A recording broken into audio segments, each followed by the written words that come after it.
Yahweh, Yahweh, Kumama, Yahweh, Yahweh, Kumama, Yahweh, Yahweh, Kumama. Wapinzambe na yo, na ndodi na yo, avandi na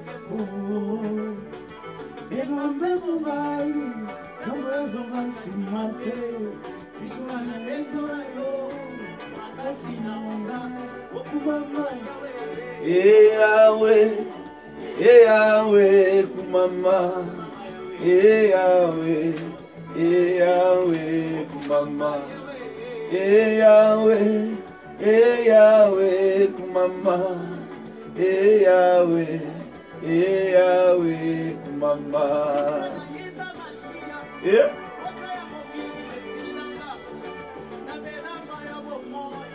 Azipali bula mutema.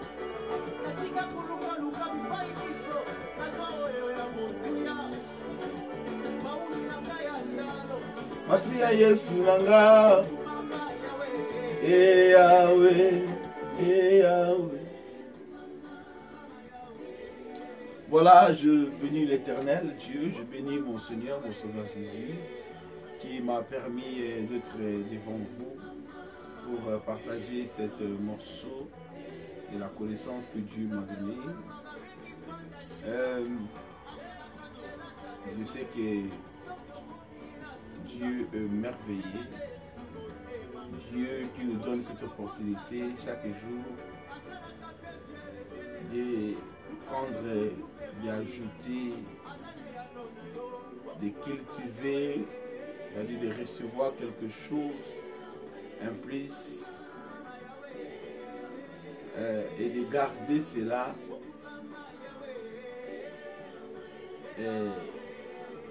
Ce Dieu-là est merveilleux. Voilà, il y a comment je peux dire,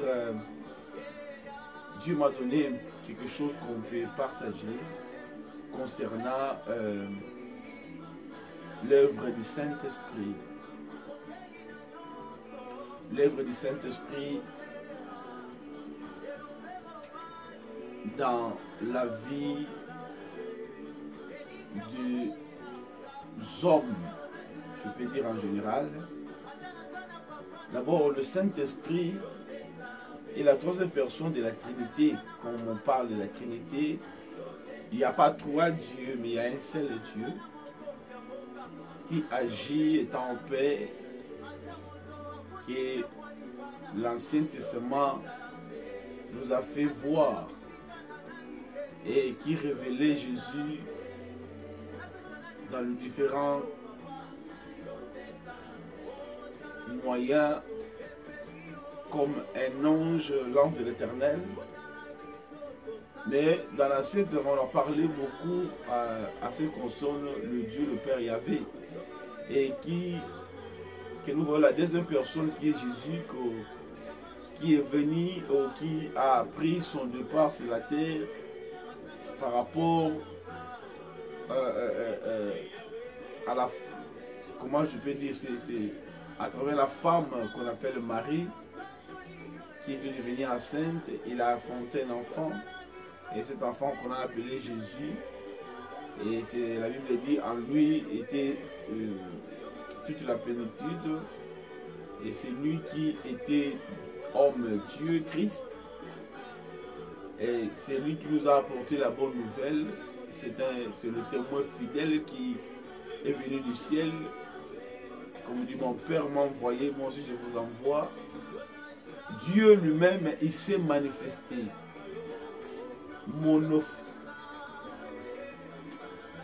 Comment je peux dire?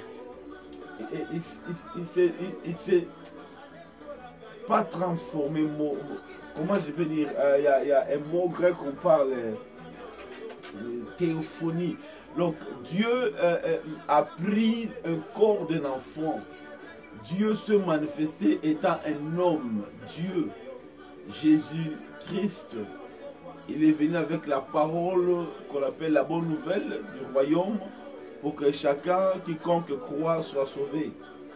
Et la troisième personne, c'est le Saint-Esprit. Lorsque Jésus a quitté la terre, parce qu'il ne peut pas se manifester à le même moment, bien qu'il a dit l'Esprit de Dieu est sur moi, il m'a oint. Donc c'était lui qui opérait, Jésus-Christ. Mais la Bible dit, lorsqu'il s'est enlevé, lorsqu'il est enlevé au ciel, il a dit aux disciples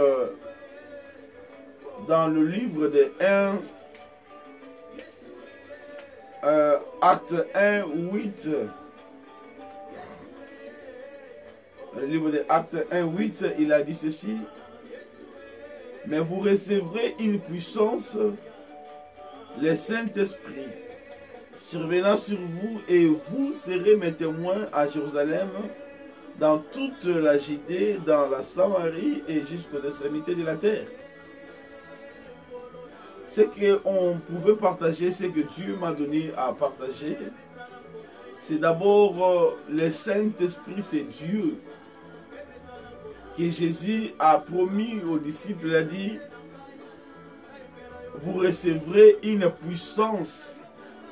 Et cette puissance, il a déterminé, c'est Dieu qui va venir en vous, en esprit, que nous appelons l'Esprit Saint, l'Esprit de Dieu, Dieu en esprit, qui est esprit et qui vient manifester dans la vie des hommes.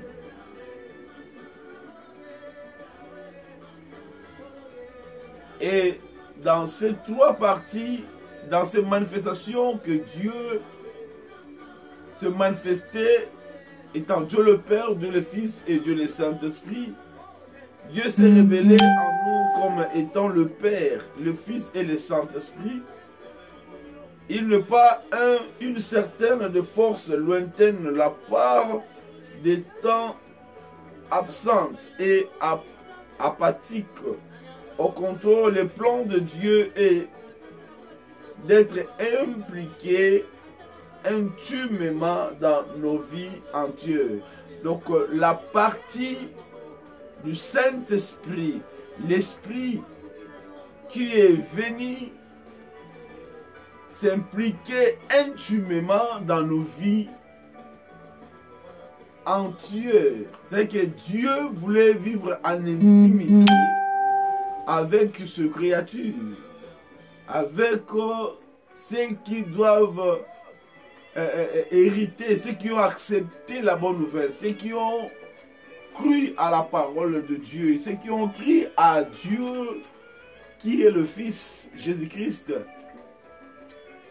Alors, le Saint-Esprit, son rôle est en Dieu, dans l'homme, pour nous donner de la puissance. Alors, la puissance survenant sur vous, et l'Esprit Saint, qu'on appelle Dieu, il a dit, vous recevrez une puissance, et qui a déterminé le Saint-Esprit survenant sur vous, et vous serez mes témoins à Jérusalem. Alors, le Saint-Esprit de Dieu, dans ce moment où dans l'âge de l'Église, il est venu vivre à l'intimité. Il a fait quitter dans des maisons, il a fait quitter Dieu d'habiter dans des maisons construites par le main des hommes. Et on a changé le formule, le système. Maintenant, c'est les choses de l'esprit. C'est-à-dire que Dieu a commencé à vivre dans l'homme, dans le cœur de l'homme, de celui qui est né de Dieu. Alors, mais il y a une procédure comment quelqu'un peut être naître de Dieu. C'est pourquoi le Saint-Esprit est venu pour nous convaincre du péché. Le Saint-Esprit est venu pour nous amener à vivre à l'intimité avec Dieu. Alors, le premier point de départ entre l'homme et Dieu, c'est le pardon.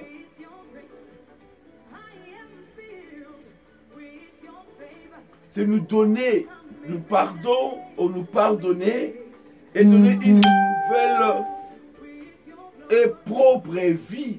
C'est que quelque part, Dieu, en esprit, qui est venu en esprit, appelé le Saint-Esprit, première des choses, c'est pour nous pardonner du péché. C'est pour nous libérer, nous délivrer du péché. C'est pourquoi Jésus-Christ a dit, je suis venu pour vous délivrer du péché. Et cette œuvre que Jésus a prêché, la parole, maintenant c'est le Saint-Esprit qui a pris cette parole pour mettre en action. À tous ceux qui ont cru, comme on dit dans le bouc de Jean 1, chapitre 1, de 9 à 13, on a dit, à tous ceux qui ont cru, Dieu a donné le pouvoir de devenir. C'est-à-dire que quelque part, l'homme ne peut pas s'efforcer à devenir enfant de Dieu.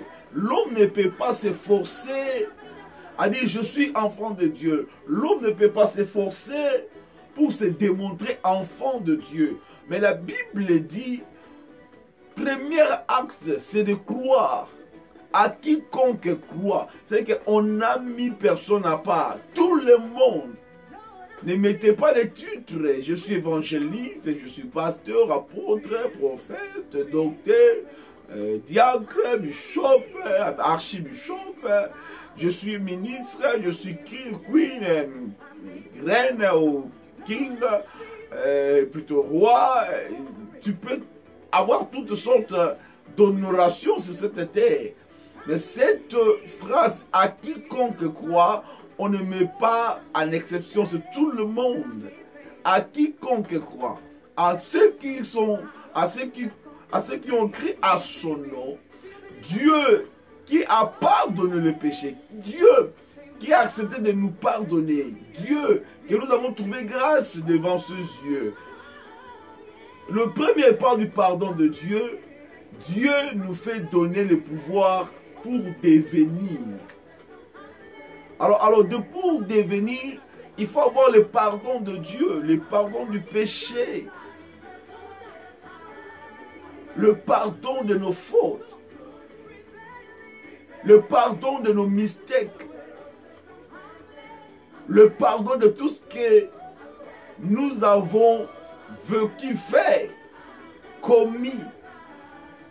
Le pardon de Dieu ne vient pas par les titres que nous avons. Le pardon de Dieu vient par rapport à son amour. Il a donné son Fils unique, afin que quiconque croit en lui ne périsse point, mais qu'il ait la vie éternelle. La vie de Dieu, pour que la vie de Dieu habite à l'homme, parce que la vie de Dieu, c'est la vie éternelle, qui n'a ni commencement ni fin. Ce n'est pas une vie ancienne, mais c'est une vie de Dieu lui-même qui transmet à un homme qui reçoit le pardon, la grâce de Dieu. Et c'est un pardon qui déclenche la vie de Dieu dans l'homme. Le premier pas de l'intimité entre l'homme et le Saint-Esprit, c'est d'amener l'homme au pardon, avoir conscience du péché. Parce que Romains 6 nous dit, à tous ceux qui ont péché, on sont privés de la gloire de Dieu. C'est quelque part, il y a la mort par rapport au péché. Quelque part, il y a la mort par rapport à ceux qui n'ont pas cru.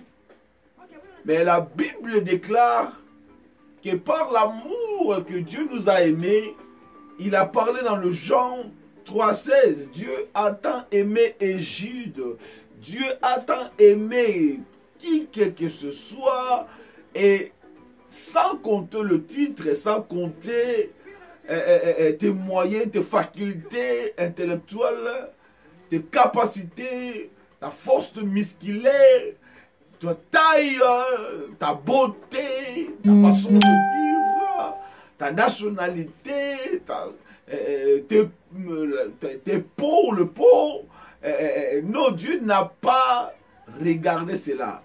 Dieu a donné son Fils par rapport à son amour pour nous pardonner du péché. Nous avons trouvé grâce. C'est pourquoi lorsque Adam et Ève ont péché, Dieu descendit, a commencé à les chercher. La Bible dit Dieu les a revêtus de peau. Cette peau, c'était l'image qu'on avait tué l'âme. On a pris le peau, on l'a mis. C'est quelque part le sang était coulé. Le sang qui symbolise l'alliance, le pardon qui s'est fait afin que quiconque croit ne périsse point, mais qu'il ait la vie. Le pardon de Dieu. On peut forcer d'être enfant de Dieu. On peut forcer